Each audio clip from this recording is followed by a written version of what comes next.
Hello everyone. आज हम एक टॉपिक करने जा रहे हैं जिसका नाम है अर्थ एटमॉस्फेयर। सो बेसिकली हम एक सीरीज स्टार्ट करने वाले हैं ज्योग्राफी से रिलेटेड, या फिर हम इसे एक पार्ट भी कह सकते हैं ऑफ डिजास्टर मैनेजमेंट, राइट। तो हम एक जो इसका फर्स्ट टॉपिक करने वाले हैं that is your earth atmosphere. हम एटमॉस्फेयर की बात करेंगे आज, राइट। सो जब हम एटमॉस्फेयर के बारे में बात करते हैं या फिर हम आज पढ़ने वाले हैं लेयर्स ऑफ एटमॉस्फेयर की बात करते हैं, सबसे पहले तो हमें जो इसका लिटरल मीनिंग है वो समझना पड़ेगा that what do we mean by atmosphere. उसके बाद हम इसके लेयर्स के बारे में बात करेंगे। बिल्कुल, अगर हम इसको लेमन लैंग्वेज में डिफाइन करते हैं, now what do we mean by atmosphere. देखो, ये हमारा प्लैनेट अर्थ है, राइट। सो इसके ऊपर लेयर ऑफ गैसेस है। जब हम एटमॉस्फेयर को भी डिफाइन करते हैं ना, तो हम कैसे डिफाइन करते हैं कि भाई the earth is surrounded by a layer of gases, है ना। हम कहते हैं ना the earth is surrounded by a layer of gases, या फिर हम इसको ब्लैंकेट ऑफ गैसेस भी कह सकते हैं, राइट। तो जब हम कहते हैं कि जो अर्थ है, प्लैनेट अर्थ है, it has layer of gases, है ना। The planet earth is surrounded by layer of gases and that is called what, that is called atmosphere, है ना। जो लेयर ऑफ गैसेस है उसको हम कहते हैं atmosphere. The earth is surrounded by a layer of gases and that is atmosphere.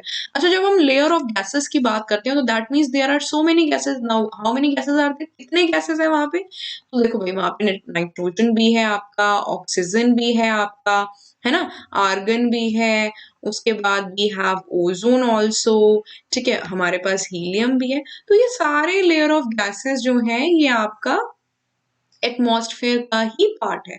और उसके अलावा देखो, अगर हम कॉम्पोजिशन की बात करते हैं तो नाइट्रोजन का कितना कॉम्पोजिशन है, तो भाई नाइट्रोजन का 78% कॉम्पोजिशन है।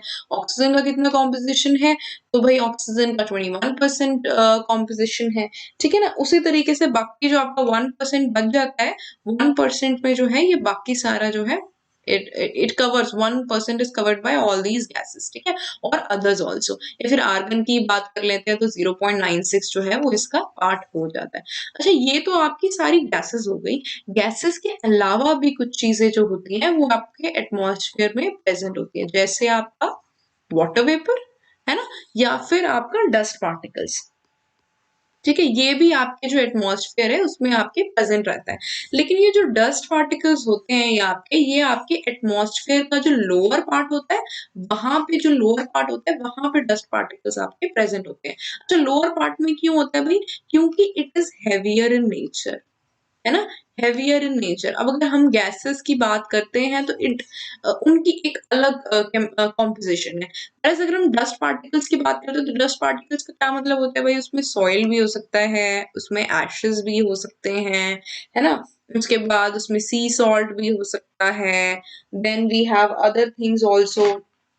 चाहे आप इसमें स्मोक की बात करो, स्पेशली अगर आप हम इन पोस्ट इंडस्ट्रियलाइजेशन की बात करते हैं तो स्मोक भी अवेलेबल होता है। तो इस वजह से जो है ये it becomes heavier in nature, और इसीलिए ये आपके लोअर पार्ट में हमें देखने को मिलता है।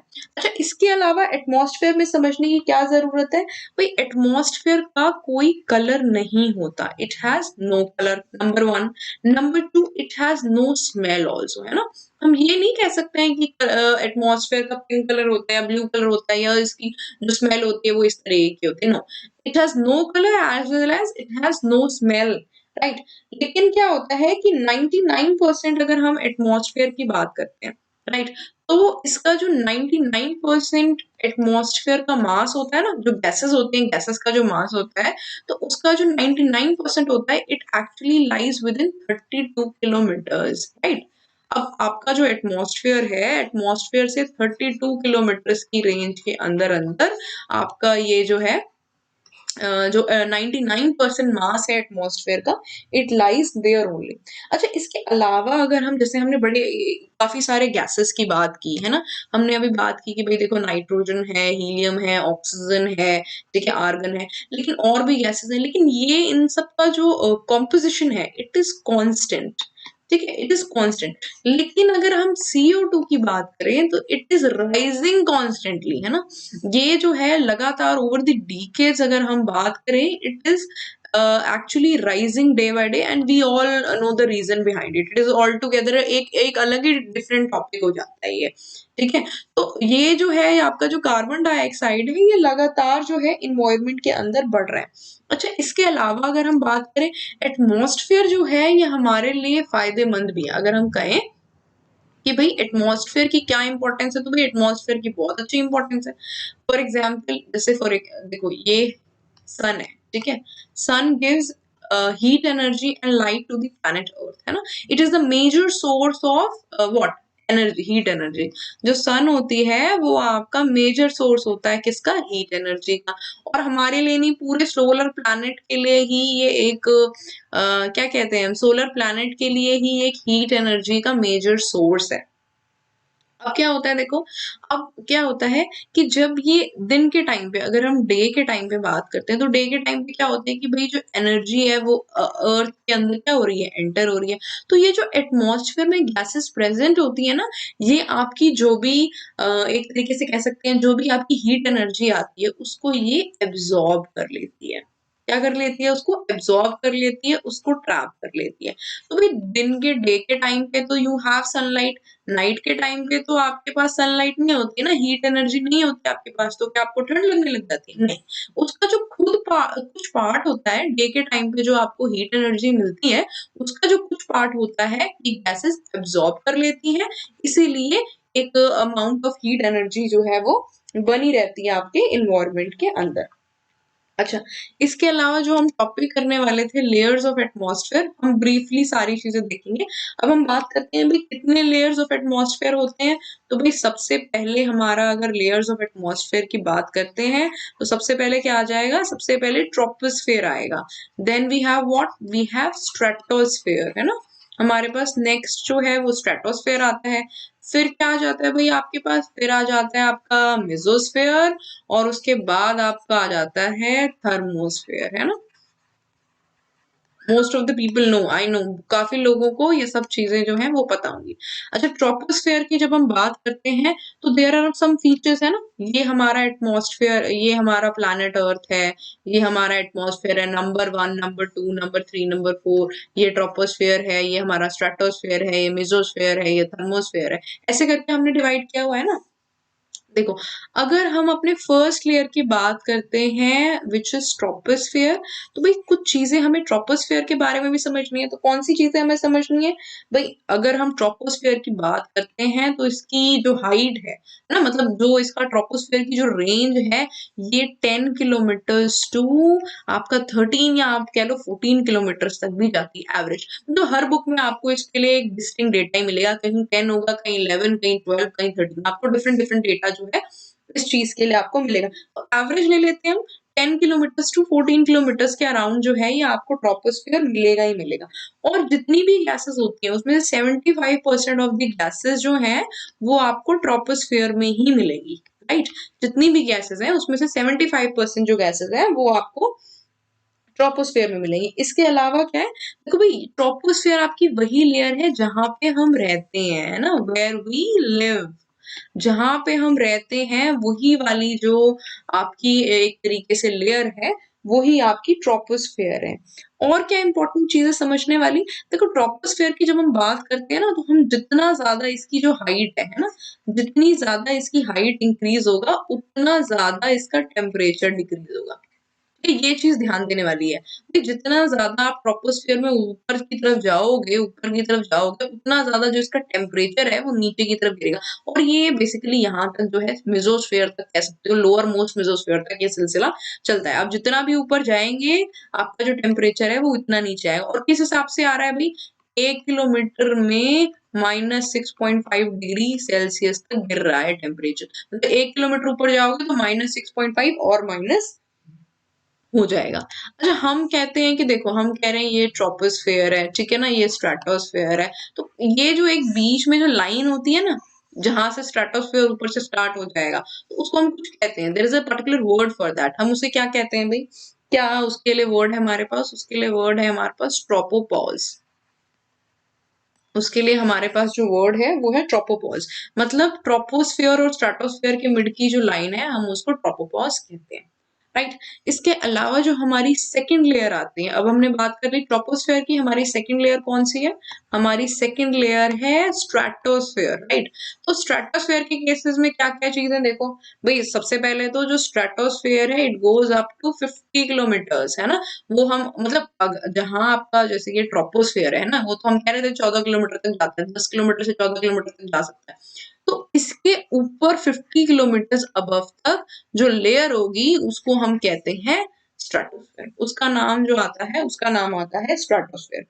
ठीक है, अब इसमें भी जो आपका टेम्परेचर की अगर हम बात करें तो -60 डिग्री सेल्सियस तक हमें टेम्परेचर जो है देखने को मिल सकता है। तो ये वही वाली लेयर होती है जो आपकी फ्लाइंग के काम आती है। क्या फ्लाई करते हो आप? जैसे एरोप्लेन्स वगैरह की हम बात करते हैं, तो वो वाली जो एरोप्लेन्स हैं वो आपके स्ट्रेटोस्फेयर वाली जो लेयर है उसमें ही हम फ्लाई करते हैं, राइट। अपार्ट फ्रॉम दैट देखो ये वाली जो लेयर होती है फिर अगेन हमें ओजोन लेयर से भी बचाती है। ओजोन सॉरी, ये आपको ओजोन लेयर जो होती है वो इसी वाली लेयर में होती है, और ओजोन लेयर क्या करती है? हमें यूवी रेस से बचाती है। ठीक है, जो ओजोन लेयर जो है वो इसी वाली लेयर में होती है, जो हम कहते हैं ना कि ओजोन लेयर हमें यूवी रेस से बचाती है, तो वो जो ओजोन लेयर होती है वो आपकी इसी स्ट्रेटोस्फेयर में ही होती है। अच्छा, फिर अगेन एक और चीज आ जाती है कि भाई स्ट्रेटोस्फेयर है, ठीक है, उसके ऊपर आपका मेसोस्फेयर है, तो इनके बीच में एक बाउंड्री है, तो उसको क्या बोलते हैं भाई? उसको हम कहते हैं स्ट्रेटोपॉज। अगेन है ना, पहले वाले का नाम था ट्रोपोपॉज, उसका नाम है स्ट्रेटोपॉज। अच्छा, थर्ड लेयर पे आ जाते हैं हम। जो तुम्हारी थर्ड लेयर है, थर्ड लेयर क्या है भाई? थर्ड लेयर है हमारी मेसोस्फेयर, राइट। अच्छा, मेसोस्फेयर की भी फिर कुछ प्रॉपर्टीज होंगी, इसमें भी कुछ खास बात होगी। मेसोस्फेयर आपका चलता है 50 किलोमीटर टू 80 किलोमीटर, ठीक है, ये भी ध्यान रखने वाली बात है कि भाई पहले आपका ट्रोपोस्फेयर आया, फिर आपका स्ट्रेटोस्फेयर आया, फिर स्ट्रेटोस्फेयर से 50 टू 80 किलोमीटर की रेंज में आपका मेसोस्फेयर चलेगा। मतलब जो इसकी रेंज होगी वो आपका जो है 50 किलोमीटर से 80 किलोमीटर तक की होगी, और इसका टेम्परेचर -100 डिग्री सेल्सियस तक भी जा सकता है। इसीलिए हम इसको कोल्डेस्ट रीजन भी कहते हैं, ठीक है, या कोल्डेस्ट रीजन कह लो आप, या फिर हम इसको कोल्डेस्ट लेयर भी कह सकते हैं, है ना। इसको हम कोल्डेस्ट लेयर भी कह सकते हैं, चाहे आप कोल्डेस्ट रीजन कह लो या कोल्डेस्ट लेयर भी आप इसको कह सकते हो, राइट। और ये ही वाली लेयर होती है जो मेसोस्फेयर होता है ना, ये हमें मीटियोरॉइड से भी बचाता है। Let me tell you this thing, ये हमें मीटियोरॉइड से भी बचाता है, ये भी हमें ध्यान रखने वाली बात है, राइट। जो हम कहते हैं ना, क्योंकि क्या होता है बेसिकली मीटेोराइट से कैसे बताती है, जैसे ही ये मेसोस जो मीटेोराइड्स होते हैं ना आपके, जैसे ही आपके मेसोस्फेयर के अंदर एंटर करते हैं, यहाँ मेसोस्फेयर आया, ठीक है, और यहाँ पे मीटेोराइट्स ने जैसे ही एंटर किया दे बर्न, ठीक है, ये बर्न हो जाते हैं। इसीलिए कई बार लोग कहते हैं ना टूटा हुआ तारा, तो that is meteoroids which is burning while coming to mesosphere. तो ये जो मेसोस्फेयर है ये हमें मीटेोराइट से भी बचाता है। अच्छा, इसके अलावा हमारे लास्ट लेयर कौन सी आ जाती है? लास्ट लेयर आती है हमारी थर्मोस्फेयर, राइट। अच्छा, अब थर्मोस्फेयर में क्या इंपॉर्टेंट चीजें देखने वाली भाई, इसकी जो रेंज होती है वो आपकी 80 किलोमीटर से लेके 400 किलोमीटर तक होती है। 80 किलोमीटर से लेके 400 किलोमीटर तक भी होती है। अब इसमें क्या है, इसमें टेम्परेचर डिफरेंट हो जाता है। अब यहाँ टेम्परेचर बढ़ना शुरू हो जाता है, और ये जो टेम्परेचर है 200 डिग्री सेल्सियस तक भी चला जाता है। ये 206 डिग्री सेल्सियस एंड अबव, मतलब ये जो आपकी जो स्फेयर है ये हीट स्फेयर चालू हो गई है, ठीक है ना, ये आपकी हीट स्फेयर चालू हो गई है। पहले तो क्या थी, पहले आपकी कोल्ड मेसोस्फेयर हम कह रहे थे कोल्डेस्ट स्फेयर है, ये कोल्डेस्ट रीजन है, ये आपकी हीट स्फेयर चालू हो गई है। अच्छा, इसके बाद क्या है, देखो यहाँ पे जो थर्मोस्फेयर होता है ना, अगर हम ये कहते हैं कि ये थर्मोस्फेयर वाली रीजन है, तो जो इसका लोअर मोस्ट पार्ट होता है इसको हम कहते हैं आयनोस्फेयर, ठीक है। वही जो इसका अपर मोस्ट पार्ट होता है इसको हम कहते हैं एग्जोस्फेयर, ठीक है। ये इसके दो पार्ट है। अब एग्जॉस्फेयर जो होती है वो सबसे अपर वाली जो होती है लेयर्स में, जो आउटर मोस्ट लेयर है वो आपकी एग्जॉस्फेयर है। इसके बाद हमारा स्पेस चालू हो जाता है, ठीक है। आपका एग्जॉस्फेयर के बाद ही आपका स्पेस जो है वो चालू हो जाता है, मतलब इसके बाद जो है आपका स्पेस स्टार्ट हो जाएगा। और ये वाली लेयर्स जो होती हैं, जो आपकी ये जो थर्मोस्फेयर है जिसके बारे में हम बात कर रहे हैं, जो थर्मोस्फेयर है ये आपको यूवी रेज से भी बचाती है, नंबर 1। नंबर 2, ये आपको एक्सरे जो ये रेडिएशंस होती हैं, एक्सरे रेडिएशन से भी ये आपको बचाती है। अच्छा, इसके अलावा क्या है, देखो भाई ये जो है, जब हम रेडियो ट्रांसमिशन की बात करते हैं, ठीक है, तो ये जो रेडियो ट्रांसमिशन की जो आपको फैसिलिटी मिलती है, या जो रेडियो ट्रांसमिशन होता है, वो आपका थर्मोस्फेयर से ही होता है, वो आपका थर्मोस्फेयर से ही होता है, ठीक है। और इसके अलावा देखो, जो अगर जब हम आयनोस्फेयर की बात करते हैं ना, तो आयनोस्फेयर के अंदर जो आयंस होते हैं, दे गेट चार्ज्ड अप, ठीक है, जो आपकी हीट आती है ना, जो सनलाइट आती है, उससे दे get charged up and they constantly move. ये जो है एक दूसरे अलग अलग डायरेक्शन में जो है मूव करने लग जाते हैं, बिकॉज सन की जो हीट एनर्जी होती है, सन की जो लाइट होती है, उससे जो हीट आती है, इससे they get charged up. Whereas if we talk about exosphere की, हम जब बात करें, देखो एग्जॉस्फेयर जो होता है, जैसे हमने बात की कि ये आउटर मोस्ट लेयर होता है, तो यहाँ पे जो गैसेस होती हैं वो भी बहुत लाइट गैसेस होती हैं, लाइट इन नेचर होती हैं। मतलब हम कह लें कि जैसे आपका हीलियम होता है, ठीक है ना, या आपका हाइड्रोजन होता है, हीलियम हो गया, हाइड्रोजन हो गया, वो सारी चीजें जो है आपको ये जो एग्जॉस्फेयर है उसी में देखने को मिलेगी। अच्छा, ये जो वीडियो थी, it is a very short video on atmosphere. I hope इससे रिलेटेड जरूर कुछ इन्फॉर्मेशन मिली होगी। So till the next video, take